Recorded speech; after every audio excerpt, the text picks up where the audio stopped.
I was watching before I came on. No, Anton Dupont, the French rugby player. He's like best in the world. All right, okay. Um, he done his ACL last Six Nations, Yeah. and I was watching these guys like review his current rehab and stuff like that, and some of the shit he's doing for his ACL rehab, And it's and some of good the stuff. stuff he's doing, or it's not good Oh, stuff? mate, well, they were raving about it, but I'm like, mate, you're completely overcomplicating this, Is it? like Yeah. how they're doing like overloaded eccentrics to like get the coordination of the muscles and tendons like to work together around the joint and all this sort of stuff. And I'm like, well, do you actually need to be doing that? Or does he just need adequate recovery and time to come back and then just start introducing some type of knee flexion, Mm. load it over time, start making his hamstrings, his posterior chain stronger, and all that sort of stuff with more traditional exercises, make him Exactly. stronger over time? It's Why graded do you? exposure, isn't it? And then gradually Yeah, reintroduce him to the movements he's going to come across in that's all there in his is. sport. But Yeah. mate, they've got him on like this special overloaded eccentric machine. I don't know if you've seen it. Like Roy Keane, he did one. It was like an Is your way isokinetic a lot? machine. You're almost like belted into a seat, Yeah, and then he's doing a slightly different one. It looks like that. That's why I yeah, brought it up. But it's like a wheel at the bottom. And so he's like slamming his leg up into extension, and then it's like overloading it on the way I down. know the one. Yeah, I've seen the one. Yeah, yeah. Yeah, and I'm like, what are we doing here? One, you're not actually training the like Testing, isn't it? that. To talk about like that isn't actually training the muscle in a functional way, right? Mm. You're just locking in him into a machine. You're isolating a joint. That's not how that muscle or joint should operate. No, Mm. it should operate along with hip flexion and extension. It shouldn't just be. This is why we don't do leg extensions or anything like that in my Yeah. training because we train muscles through their function and the way that they should be trained. Just isolating a joint like that, it's just not what's going to happen in real life. Mm. Mm. I don't see his purpose, and I also think it's completely unnecessary. It's You like mental know, masturbation, isn't it? Really, like that's how what it is. hyper focused and technical they can get over something. You look at like some of these coaches, mate, and they just throw out these huge words behind things. And I think there's a culture of it, though. I think, these coaches just feel, I don't know what it is, like they want to feel like they're the expert and they want to come across that way and they want to sound really smart and, all of these things. Mm. And then you like I just keep things so simple, and some people that resonate, other people probably just look at what I do and think, he's just Not complex enough. oversimplifying it all, Yeah, yeah. I need But something more advanced. I need something with like, you know, descending pyramids in and all the rest. That's what I want, isn't it? well, like I was saying with that guy that you showed me, because he was doing a vertical, Mm. um, and I see this stuff all the time, like people doing taking their athletes through like ladders and cones and vertical jumps, and they call that training. That Mm-hmm. ain't training. Mm. That's performance because you can't train that. How can you train a vertical jump? You can't, right? Well, you It's obviously it's you can obviously improve your vertical jump by you can like improve your the vertical jump technical through side of it. training, Yeah, yeah. absolutely. But a vertical jump is performance, Mm. right? That's where a vertical jump is. It's a test. Mm. It's a test. So and that's why it would come under the umbrella term of practice because you're practicing a vertical jump, you're Mm. performing a vertical jump, right? You're not actually. There's no trainable quality in terms of if you just did vertical jumps you're not going to get better at vertical jumps by just doing more vertical jumps, Mm. right? It's just a test of that. Same goes with like, you know, cones, ladders, wherever it might be. They test agility. Well, it might give the sports coach an insight into like, okay, this is this level of athlete's performance or wherever it might be. Mm. But it's not training because it's not actually progressive. You can't progress it for a long enough time for it to Yeah, matter. yeah. It's You like the know? the NFL Combine. Yes, yeah. They have all these tests in there. So you know, players are trained specifically just for the tests, where a lot of those tests don't have a lot of correlation to the actual sport itself. So like if you look at the 40-meter dash, they're starting in a 3-point stance. Like players on the pitch are not starting in a 3-point stance, but they're training them specifically for the test to get them into the draft to be then, signed by the NFL teams and stuff. They So they're run some trained. crazy times, mind, don't they? Some of those Oh, they do, yeah, NFL. yeah. Don't worry, the 40-meter dash Mm. is hideous, but it's not. I'm not going down the whole sport specific thing, but they're not training them for the sport there. They're training them specifically Right. like to smash the combine. Right, right. Yeah. And it's kind of like a yeah, it's like anything. It's preparing for a performance, isn't it? You Yeah, know? but not actually for the demands of the sport itself, which is just Right.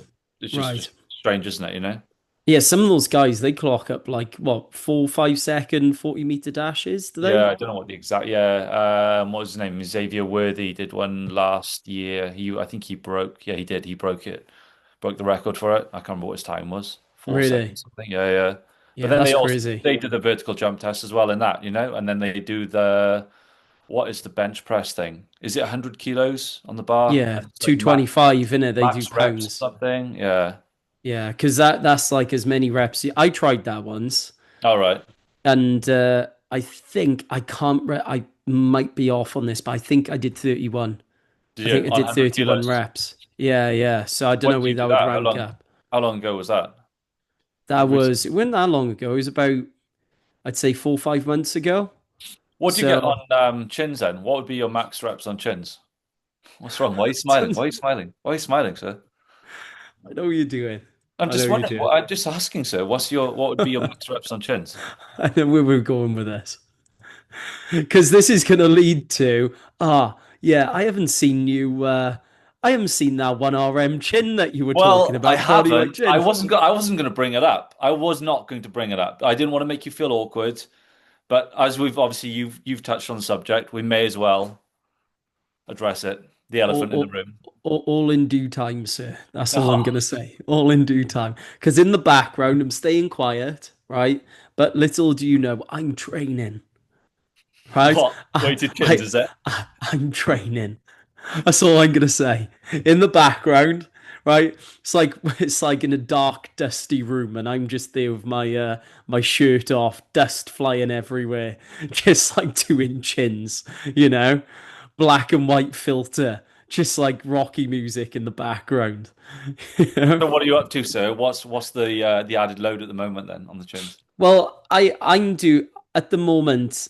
What did I do last week? I do train chins every week. In all, the way I looked at it, because people talk about structural balance, right? Mm, Like I disagree with the idea of structural balance personally. I think this whole idea of the concept of structural balance is you need to train a basic amount of movement patterns in order to kind of create some type of balance throughout your body and all of this sort of stuff, right?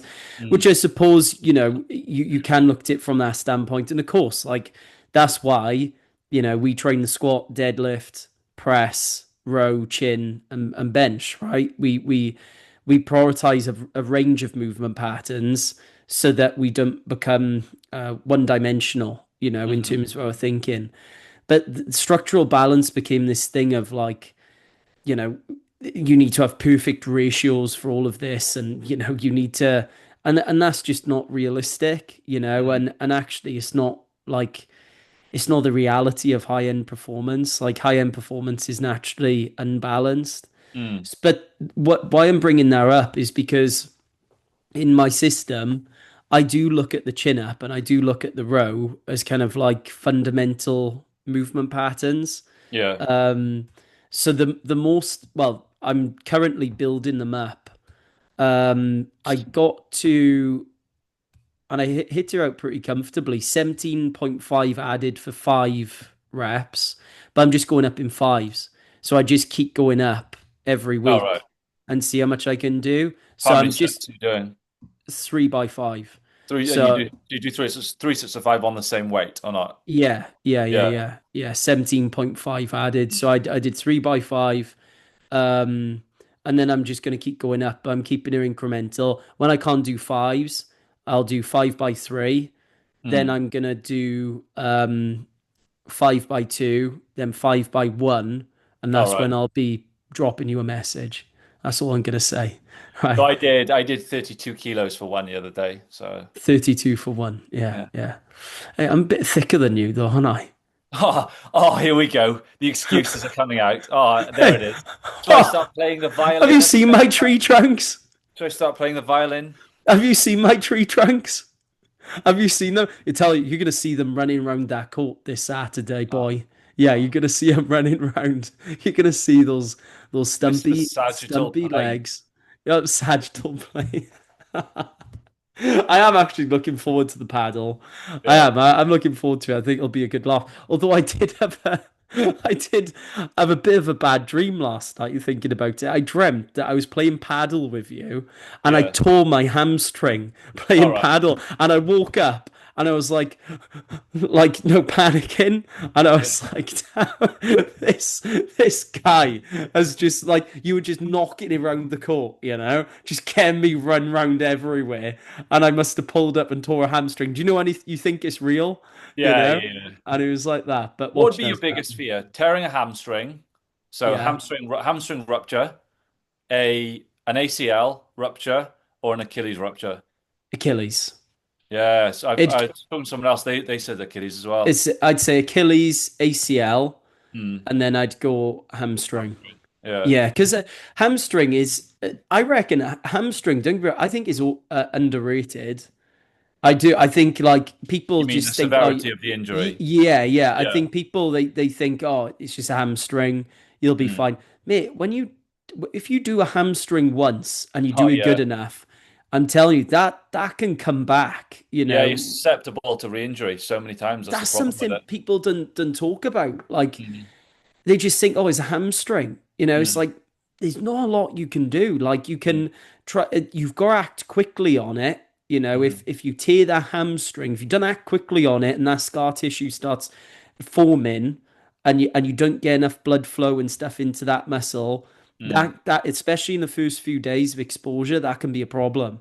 Yeah. Because it's prone to reopening then. And I've had that, right? I didn't rehab it properly.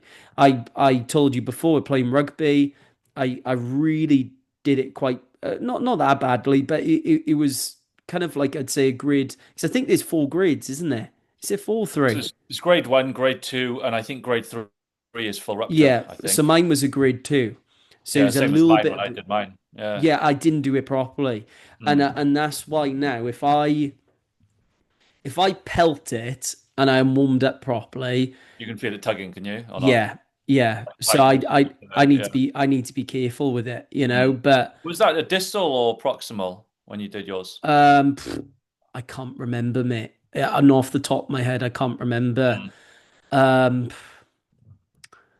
I want to say distal. I wouldn't be able Yeah, to yeah. pinpoint it though. It was all I remember was that I definitely tore it, but not enough, where I had the bruising like some people do, Oh, you didn't have the bruising, did you?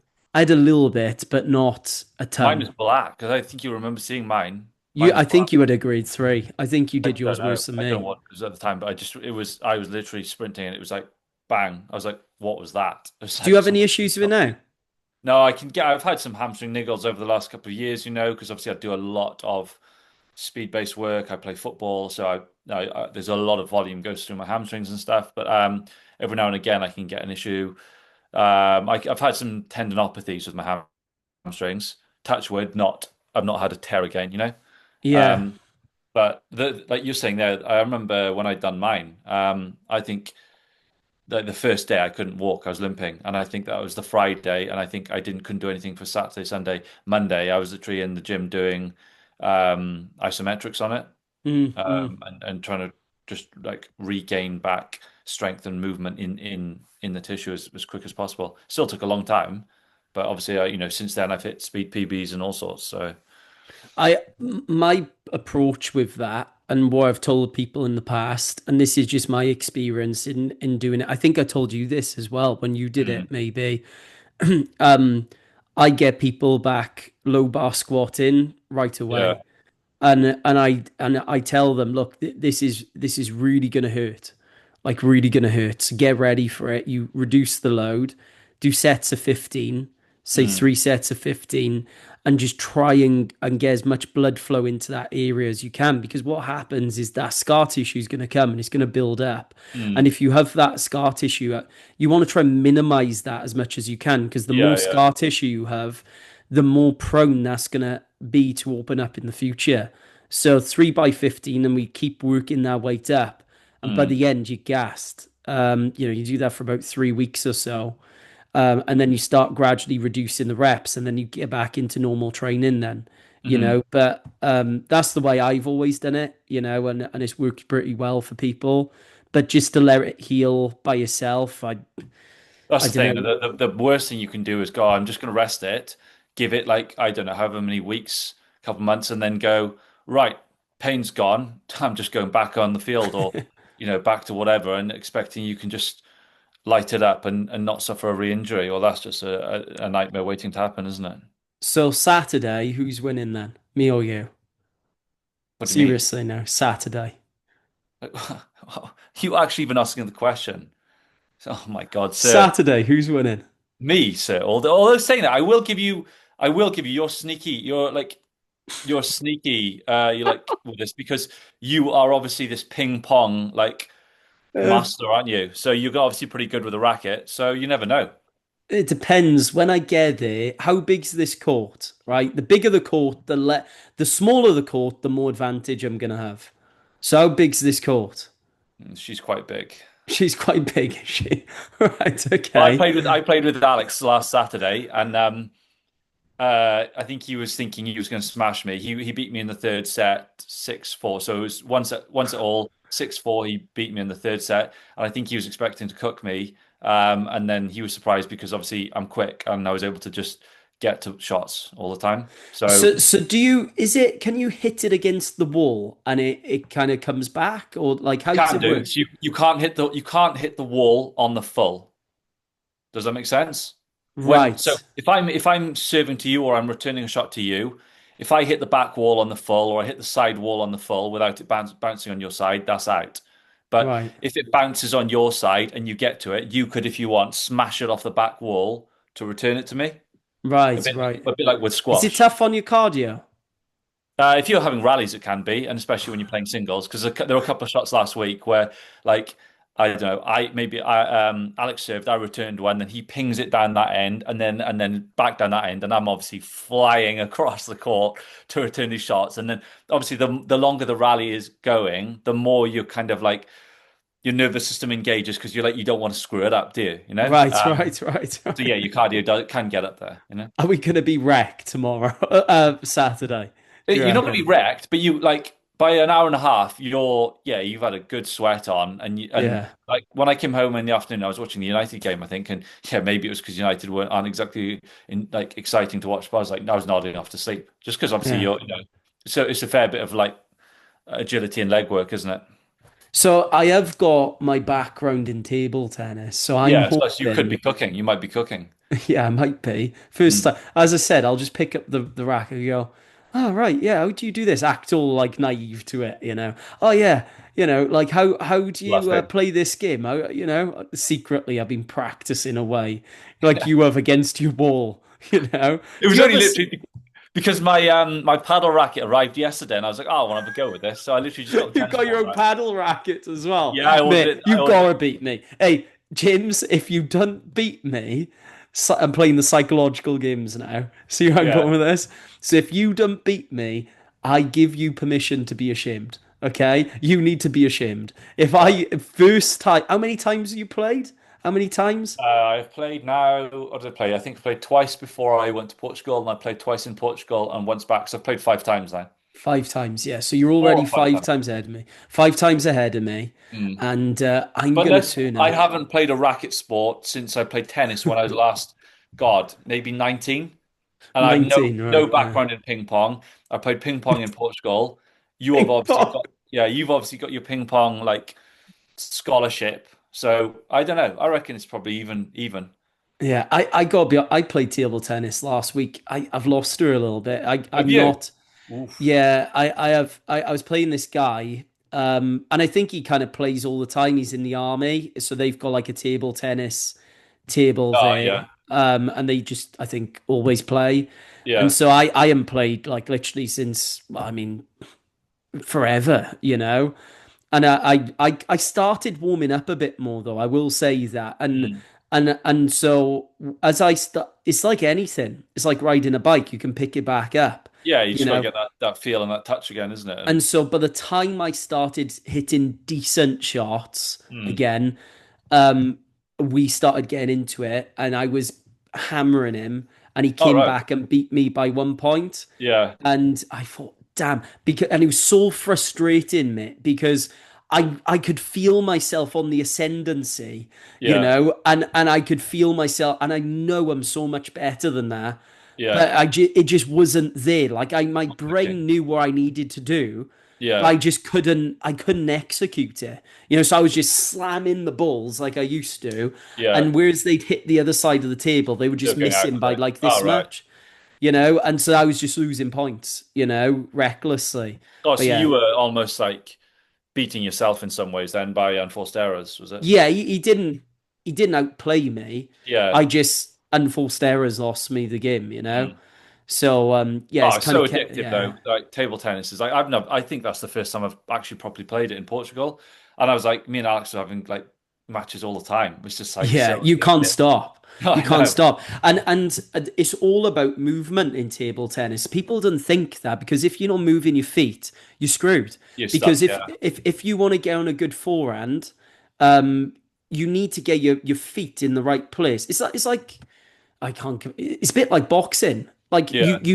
for you to get into a good position, you need to have your feet in the right place. Like Hmm. if your feet aren't in the right place, you're screwed. You know, Yeah. that's what people like don't understand. Like if your feet aren't moving properly, Mm. then you're done. You're cooked. You know. So I'm excited for that, but I need to get my rhythm back. I need to do What that. before the table tennis?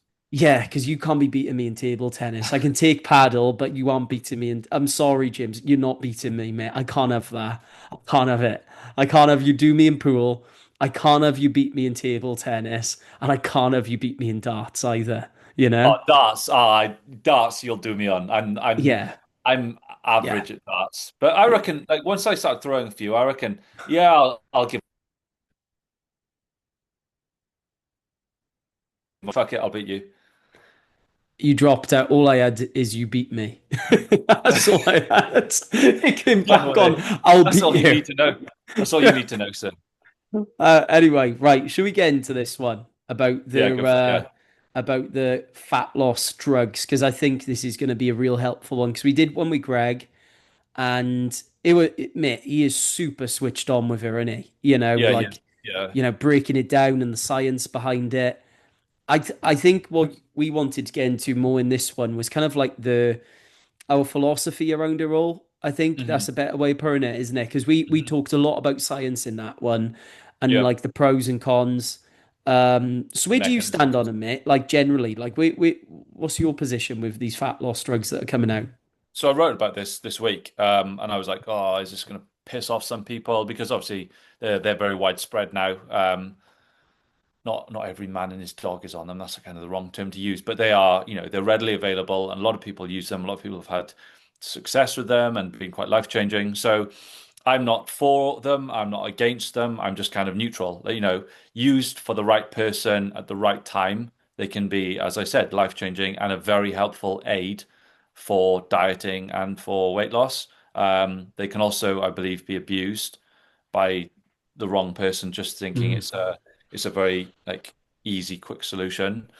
Um, so like the kind of categories of person that I think is an ideal, oh, I say ideal candidate or a candidate for them is someone who is obese, so they are carrying like way too much excess body fat and weight that is detrimental to their health, um, and their health markers, so they could potentially be pre-diabetic, they may have blood pressure issues, all of these things, or even if they don't have those, they could be at risk of future heart disease. Even things like obesity is a greater risk for cancers. So someone in that like realm who is also they've tried dieting, maybe working with a coach, or they've tried other dieting methods and they've not had success and they really struggle with it, then I think someone like that, this can be a great aid to help them to adhere to the diet because like that's it at the end of the day. It helps to it reduces your appetite and helps you to adhere to the diet. So I in that instance, I think they're very helpful, beneficial. Um, the so yeah, that would probably be the plus sides to it. Yeah, John. Yeah, well, like, what would be, I mean, a practical approach to people taking these then? Like, how would, if you are going to take these drugs, Mhm. like, what's best practice for that? Like, what should people look at? Because they are popular. Like you Yeah, said, of course. I'm running into that. Someone probably every month is telling me how, they're getting on, like, I don't know, whether it's Manjaro or wherever it might be. Mhm. So if they are going to do it, like, what's the potential risks that you know of right now, and what's the best way to mitigate those risks? Best Yes. practices, then, yeah. So a couple of things that obviously, if you're going on it, then you want to be someone who is in a category with a lot of weight to lose, not be someone who is like, oh, do you know what? I just sort of want to lose like I want to lose like the last 10, 12 pounds to get in really good shape. No, like you just need to diet harder if that's really what you want and you just want to get very, very lean, you just need to commit to your diet. You're not someone that needs these drugs, but if you are someone using them to get your weight down because you're in that category that I mentioned, then a couple of things I would have in place. Firstly, ideally, not no personal bias because I'm a nutrition coach, but I would work with a nutrition coach so that you are also working on your nutrition to set you up long term. Mm, Not you don't want to just go from being, you know, eating a highly processed junk food diet to all of a sudden reducing your appetite, still eating the same sort of diet, just less of it. mm, Because at the end of the day, you're not going to be staying on the weight loss jabs for life. And at some point, that appetite's going to come back. So if the appetite's coming back and you haven't learned how to eat correctly to satisfy hunger, and to support a nutrient dense diet and good health, then you're not solving the problem long term. So that would be the first thing. Work with a nutrition coach who can help you to improve your nutrition. Second thing would be ensuring that you're getting adequate protein in to support your lean mass. And thirdly would be resistance training, again to offset the loss of lean mass. And some people might be thinking, oh well, I don't care about losing muscle mass, I just want the fat gone. That's fine, but like that is a big concern because any diet, unless you're assisted on, I don't know, steroids and things, you're going to be losing lean mass. However well you do the diet, you will be losing some lean mass. So if you're doing it um, like uncaringly just by taking the weight loss injections and a huge calorie deficit without protein and without resistance training, then you're side by side going to be likely losing a lot of lean mass. mm. And at the end of that, Because a lot of people think there's something that is inherent about these drugs that just attacks your lean muscle mass, but it's not, is it? It's just the byproduct of no, it's eating just less how you food. set up the diet. Yeah. Yeah, yeah. The deficit. And if you've got those things in place to protect your lean muscle mass and your lean Yeah, tissue. because it's true, isn't it? People think these drugs all of a sudden they like attack your muscle mass, and if you start taking them, you're just going to end up, like a rake, and Yeah, and yeah, that's yeah. not like it is just the byproduct of any normal deficit. All Mm. they do is dampen your hunger, right? Like Mhm.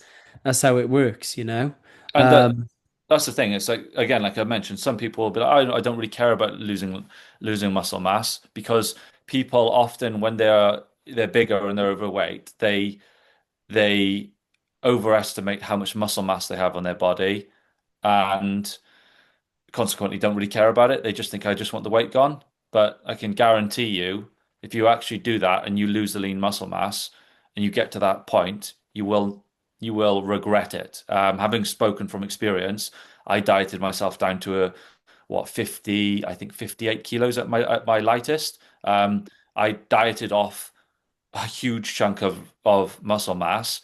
I lost my ability to be athletic and play sport well. Um, I felt freezing cold. I was weak as anything, and it took a while to get myself out of that. So yeah, and that's so loss of lean mass is a concern at any age, and even more so when you're sort of like into your 30s, 40s, 50s, and beyond, because that's what is going to allow you to age well and move well throughout your life and It's enjoy. going to make you more frail, isn't it? Like Yeah, the more muscle you lose, the more frailty you're gonna. That's why we encourage people when they're older to lift weights. yeah, You know, like not to go off topic, but I did that reel yesterday about Stuart McGill. I couldn't yeah, oh, believe yeah. it coming from Peter him, to be Tia or whatever honest. his name is. Yeah, yeah, Yeah, yeah, and Peter T, and like saying to people are going to get artificial hips if they're chasing deadlift PBs deadlifts.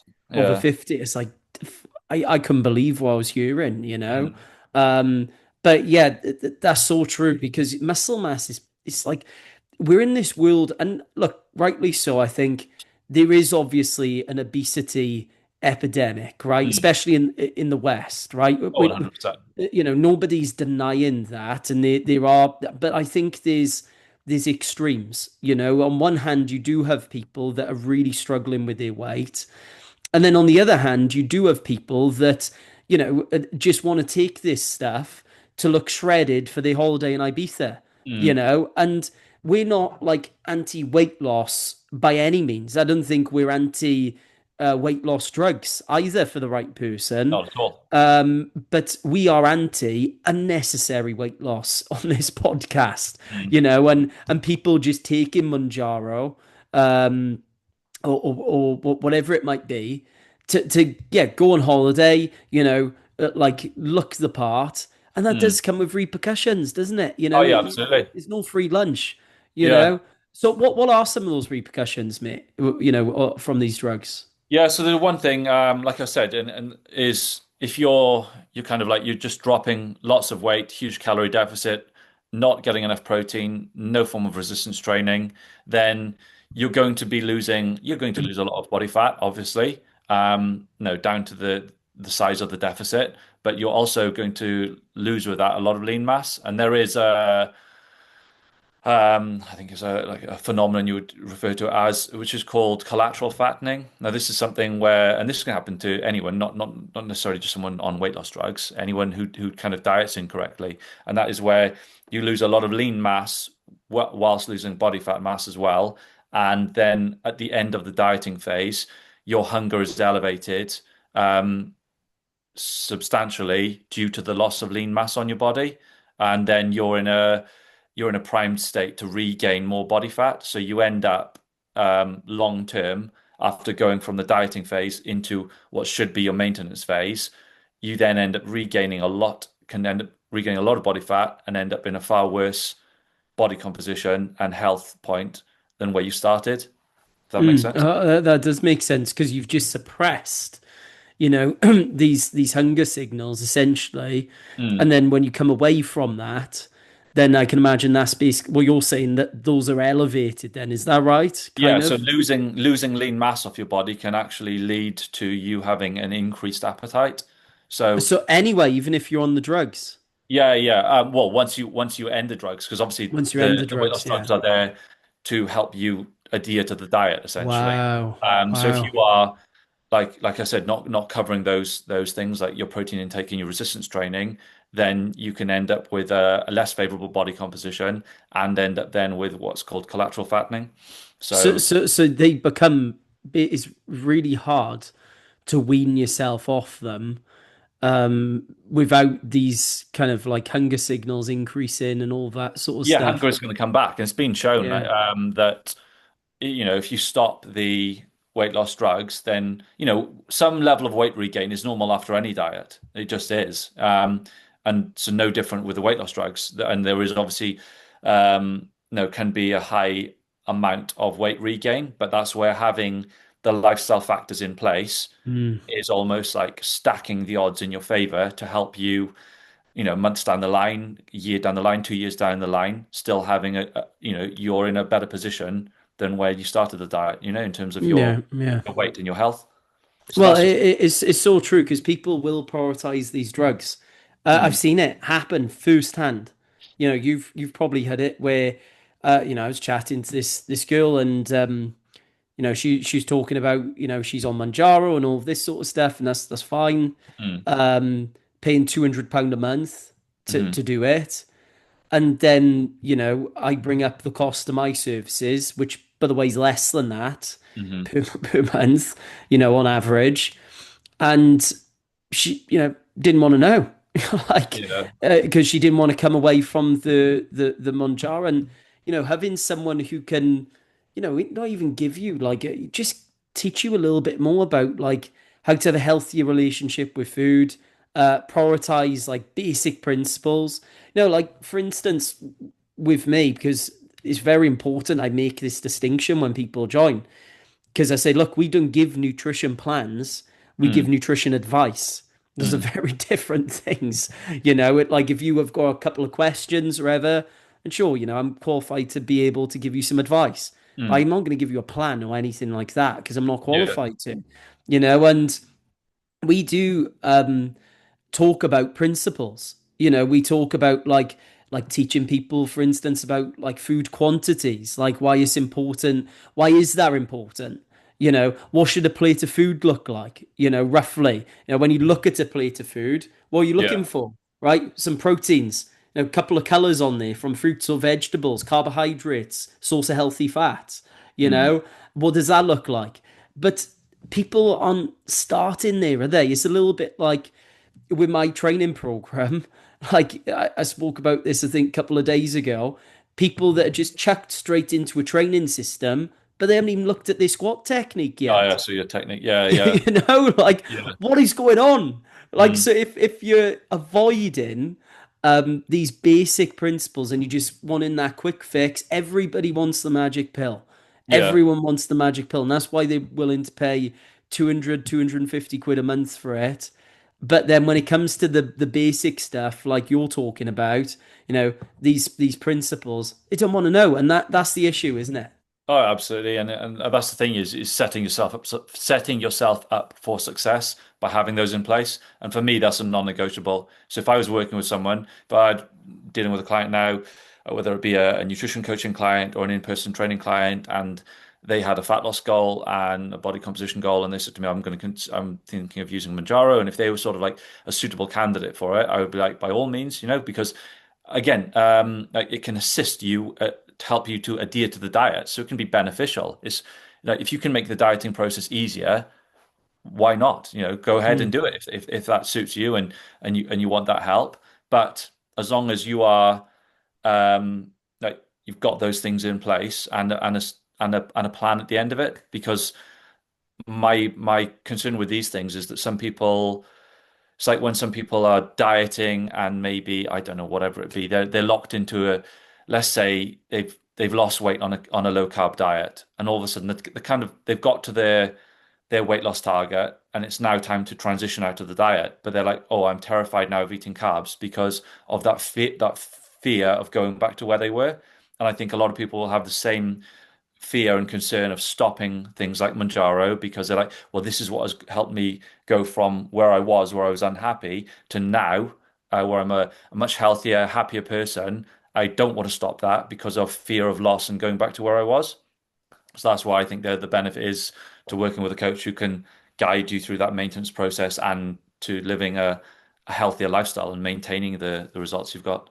what would the process look like after, mate, if you were helping someone with it? Like, where would you start with it? Because we know, obviously, these basic principles of nutrition, right? Like Mm. teaching people about food quantities, what nutrient dense sources of food look like, the importance of having fruits and vegetables, the Yeah, of non-dichotomous course. thinking around food, Yeah. basic principles, right? So we know them. What does it look like after them once they've learned these principles? Like, what do you take them through?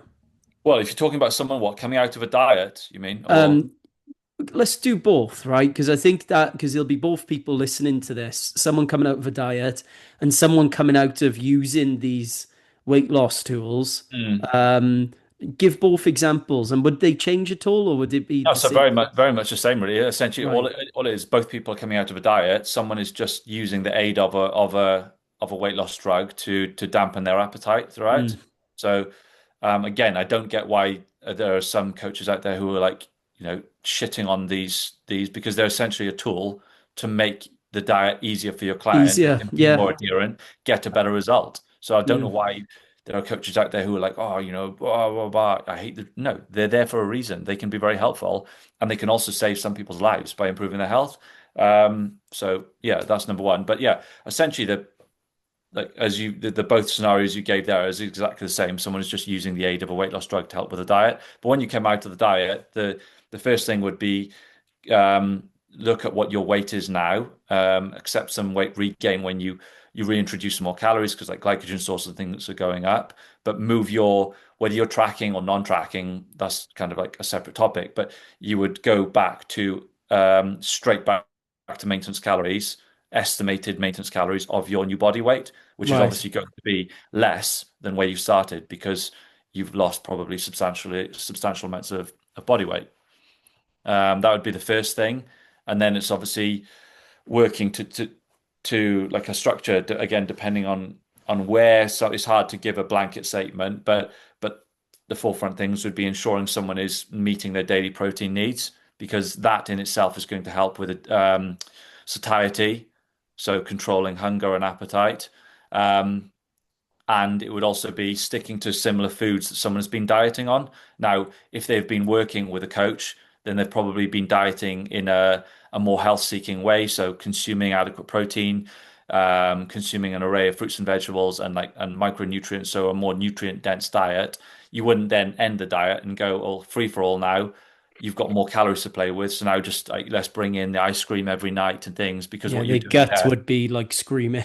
Yeah, but not just that. You're now all of a sudden bringing in these very highly palatable foods Mm, that are very easy to overconsume on, and you're giving someone license to eat more calories, and mm. then they're reintroducing these foods, and that's a bit of a recipe for disaster. So that's why dieting in that, like as you mentioned there, that non-dichotomous way where there are no good and bad foods, you're less likely to develop these cravings and that tendency to overeat on the highly palatable stuff, the stuff that is high in sugar, high in fat, high in salt.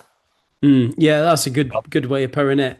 Yeah. I remember because I've certainly had disordered eating in the Mm. past. You remember me back in my Fajita Friday days, mate. Like, Yeah, yeah. I used to eat tuna and rice like most days of the Oh, I week. remember you doing it in SOS. Yeah, Crazy stuff. Yeah, yeah. crazy stuff. And then I would like binge on a Friday, and it's so true. Like when I reversed that mindset of, do you know what? Like I like ice cream, right? Yeah, That's my same, thing. same. Yeah. That Yeah, is ice cream, mate. You can't beat it. Like a no. good gelato. But anyway, so I have ice cream like every other night or wherever it Yeah. might be. Like I don't know, like 120 grams of it. Like I think it's about three. I don't know if I was to guess about 300, 350 calories somewhere in and around there. Mhm. And it just loses their appeal. In all honesty, my relationship with food now is in such a good spot to where, like, to me, all foods Mm. are like, On the menu. yeah, and they're equal in my eyes, if that Yeah. makes sense, right? Like, Mhm. not in terms of the, obviously, I'm not like in terms of the nutrient value, right? I Mhm. obviously understand that. But what I mean is that I don't have an emotional attachment to food like a lot of people do, right? Yeah. Like some people, they put a big price tag on these foods emotionally, and Mm. if they consume them, there's like a price they have to pay after for having them. Yeah. Whether that be in terms of exercise, whether that be in terms of like guilt or shame that they'll feel after eating them. I just don't have that. So, Mm. someone like me, hypothetically, not that I need to, but if I did go on one of these drugs, coming out of it, I can imagine how that would be much easier for someone like me because I don't look at food that way. Yeah. And I suppose that's what you're referring to, you Yeah, know? that's it. Exactly. Yeah, yeah. Any other angles you want to cover on this, or do you think we've kind of covered that? Um, Not that I can think of, unless you've got any idea. I've kind of No. like covered the main points that I sort of like touched on in my post. And then yeah, like I said, great tool for the right person. Can be life changing, can also be abused, and there just need to be certain things in place, not just a case of, oh well, this is, everyone's doing this. I want to lose some weight, so that's just my go-to. Because you've also got Mm, to consider that, don't get me wrong, weight loss is hard. Um, and it can be made a lot harder when people don't have the support of a coach to do it correctly. Mm. But many people, like I've worked with countless like nutrition clients and in-person clients who've lost weight and improved their body composition without the use of like, years back, way before these things were on the market, just through good coaching. And people will continue to get great results without the use of them. So they're not they in my opinion, they shouldn't be the go-to first port of call. It should be lifestyle and nutrition first. If you're in a place where, you feel you need that extra support of the drugs, then obviously go for it. Yeah, I think that's you've nailed that, mate. Fair play, you've nailed it. I couldn't agree more. Absolutely spot on. I think exactly the same way about them. I also think the training part too, because a Yeah, lot of these plans that because I think when you do a monthly subscription with them, from what I'm aware, they give like a training program, and the training program's like rubbish. Don't get me wrong. It is if you've got someone who hasn't trained before, and then you're yeah, giving them something to do, that's fine. Yeah, it's much better than them just being sat at home, yeah. But I think you can do better. I've seen Oh some of yeah. the training programs, and it's like I know I talk about barbell training a lot because I'm a barbell coach, but I think barbell training is probably the best thing you can do whilst you're on those drugs. 100%. Yeah, Because you're actually setting yourself up then for after the diet too. Because yeah. Mhm. one, barbell training offers enough systemic loading to retain that muscle tissue. The weight's heavy enough to matter. So you're actually gonna like much better off retaining that muscle tissue because of that. The other part, you're learning a skill. You Mm. know, you're actually learning a skill that's gonna set you up long term to get stronger over time. You don't need a bunch of volume doing this Yeah, stuff, which a lot of them are doing. They feel like they need to do like HIIT and cardio and all. yeah. You I'm don't in a need to massive do that. deficit, and I need to ramp up my exercise. No, incorrect. No, you don't. Great way to drop your lean mass. Yeah, Yeah, you need to have low volume strength yeah. training, or, Mm. or like a reasonable amount of volume. So I think that's another component too. But yeah, anyway, let's leave that one there then. I think Yep. that's a real good episode for people. But anyway, mate, do you want to see us out, or do you want to add anything else to it? No, no, Or yeah, sure. Guys, if you've enjoyed this episode, please subscribe on iTunes and Spotify and leave us a rating and review if you'd be so kind to. And we'll catch you in the next one. good stuff, good stuff.